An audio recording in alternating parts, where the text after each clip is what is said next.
It is a truism of the modern age that the world has become smaller, and that this is both a good and bad thing.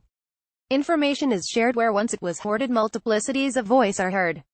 And yet the result is often a kind of uniformity. I was thinking about the narrowing of the conversation this week, while browsing online for information about Edwardian England.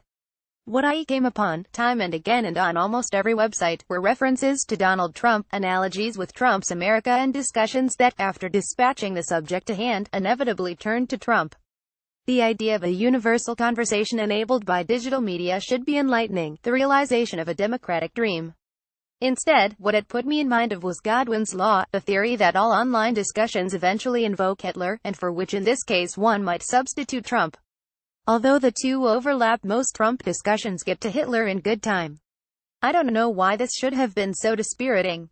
Critiques of globalization often focus on the expansion of behemoth American corporations and the free market assumptions underpinning them, but the expansion of media platforms has ostensibly been an opening out.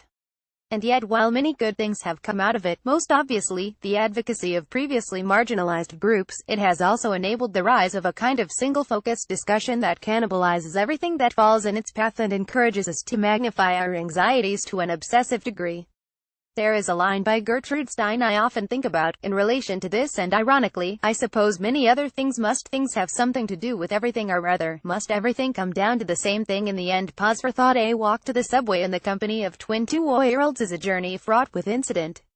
Photograph Adam Gray Barcroft Images. My own gaze has narrowed lately in a way that has, perversely, opened up the world to more detail.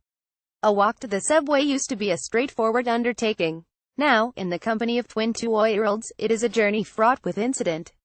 First, we have to stop at the corner to look at the red star-shaped flowers that grow over the side of the railing.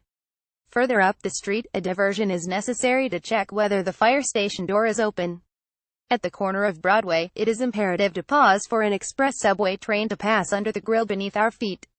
These provisions, ignored on pain of massive, overwhelming, inconsolable tantrum, make touring the neighborhood a lengthy exercise, but it has done something cheering to my perspective. Up close, the world is a bigger and more interesting place. Hot Desk or Old Desk. Lord Taylor Department Store in New York. Photograph Mark Lenny Hunnip. Lord Taylor, the venerable old clothing store on Fifth Avenue, is vacating its premises and selling the building to WeWork, the office space startup that is a totem of the new economy. This may be less emblematic a moment than it seems. It's just a real estate deal after all. Still, it is hard not to invest the story with meaning.